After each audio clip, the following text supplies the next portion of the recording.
All right, if you're tackling the NEBOSH General Certificate, you probably know the GNC-2 Practical Risk Assessment can feel like this huge mountain to climb. But what if I told you there's a clear path to the top, one that's based directly on the official NEBOSH playbook? Well, that's exactly what we're going to do. We're going to break it all down, step by step. So, the big question, right? How do you actually pass this thing? It's what everybody wants to know. And look, the secret isn't just about filling in a form. It's about creating what NEBOSH calls a suitable and sufficient risk assessment. Sounds kind of formal, I know, but we're going to unpack exactly what that means and how you can absolutely nail it.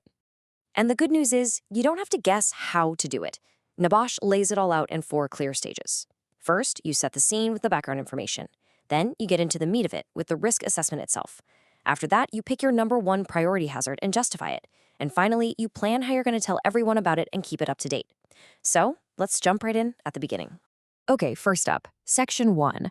I want you to think of this part like you're a tour guide for the examiner. Remember, they have no idea what your workplace looks like. They've never been there. So your job is to paint a super clear picture for them so that everything else you write actually makes sense in context. And this is a perfect example of where you can either win or lose easy marks. Just look at the difference here. Saying you work in a 2-floor office building, that's okay, I guess, but it's only going to get you 1 mark. Now, look at the good example. You add details. It's on an industrial estate, there's a heavy-duty shredder, you mention the car park. Bam, full 2 marks. See? That level of detail is everything.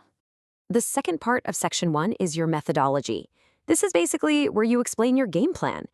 How did you actually do this?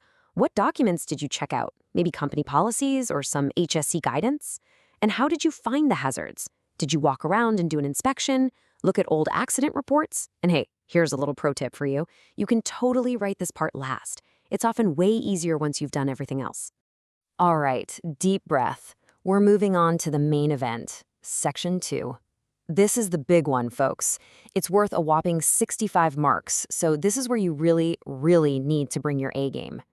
This is where all that theory you learned in the classroom gets put into practice in the real world. So, what's rule number 1 for Section 2? It is super simple, but it is absolutely non-negotiable. Your risk assessment has to identify exactly 10 hazards. Seriously, not 9, not 11. The magic number is 10. Get this right, and you're building on a solid foundation for the rest of this section. But hold on, it's not just about picking any 10 hazards. NEBOSH wants to see that you have a really broad understanding of risk. So you've got to pull those 10 hazards from at least 5 different official hazard categories. So, for example, you could have a couple from slips and trips, maybe 3 from manual handling. That's totally fine, as long as by the end, you've covered at least 5 unique categories. And here we go again with the details. It's so important. Just writing down window cleaning is going to get you a big fat 0. Why? Because that's an activity. It's not the actual hazard. But look at the good one. Facilities manager, seen climbing a ladder in order to clean windows. Ah, now we're talking. That tells a story. It paints a picture of the actual risk. That's what gets you the mark. Okay, next up in your table, you have to say who could be harmed and how. Again, the key word is specific. It's not enough to just put facilities manager. You have to connect the dots for the examiner, so it becomes facilities manager, falling from height, causing bruising and fractures. See? You need the who and the how. You need both pieces of that puzzle to get the points. Now, let's talk about controls. Think of these next 2 columns as a before and after shot. The first column is, what are you already doing? That's the before. The second column is, what further actions are needed? That's the after. But here's the tricky part. What if a risk is already really well controlled? You still have to fill in both columns. You just list your great existing controls, and then in the further actions column, you explain how you're going to monitor them. The number 1 rule is simple. Never, ever, ever leave a column blank. For every single further action you list, you've got to give it a time frame. NEBOSH keeps it simple with 3 choices: immediate, medium term, and long term. The key here is just to be realistic. Use your common sense. A trailing cable on the floor. That's immediate, right? You fix it now. But installing a whole new ventilation system? Well, that's obviously long term. An unrealistic time frame just won't score any marks. Okay, so once you've got that big grid of 10 hazards all filled out, we're ready for Section 3. Now your focus gets much, much tighter. Your job is to look at your list of 10 and pick just one of them. The big one, the highest priority. and then write a detailed justification for why you chose it.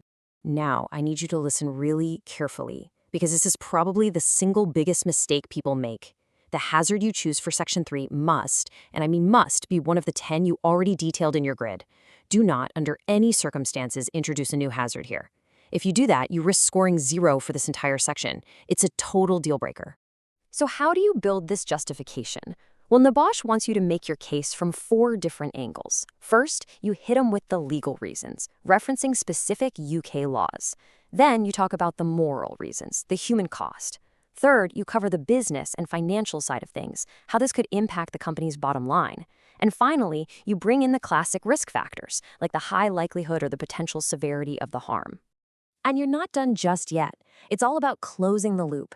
You can't just propose actions. You have to explain how those actions are going to reduce the risk. And then, and this is key, you have to describe how you're going to follow up to check that they've actually been effective. This shows the examiner you're thinking about the full safety cycle, from start to finish. All right, we are on the home stretch. On to our final section, communicate and review. Because let's be honest, a risk assessment is totally useless if it just sits in a folder collecting dust, right? This part is all about bringing your work to life and making sure it has a real impact in the workplace. So this last section is basically a checklist of 5 key promises you're making. You'll need to explain how you'll communicate your findings using at least 2 different methods and who you'll communicate with. You'll state how you'll follow up on actions, and finally, you'll set a realistic review date and, crucially, justify why that specific date makes sense. Okay, there you have it. We've covered all 4 stages, from start to finish. So let's bring it all together and focus on the absolute essentials you need to lock in that pass. First things first, know your target. The assessment is marked out of 100, and you need 60% to pass. Every single detail we've talked about today is a chance to earn marks and get you over that 60-point line. So if you remember nothing else from this, remember these things. Success in the GNC-2 boils down to these principles. Be specific and detailed. Be realistic and proportionate. Use the official NEBOSH examples as your guide.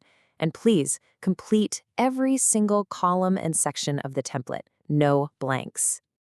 And finally, before you hit that submit button, just do a final pre-flight check for these common pitfalls that cost people easy marks. Have you used at least 5 different hazard categories? Are your descriptions specific? Are there any blank columns? Are your timeframes realistic? And have you avoided that critical mistake of introducing a new hazard in Section 3? Avoiding these mistakes is going to put you well on your way. So as you complete your GNC-2, just keep this one question in the back of your mind. Does this document reflect the real world? Is it a practical tool for managing real risks? If the answer is yes, then you haven't just completed an assessment. You've created a genuinely valuable safety tool. And really, that's the whole point.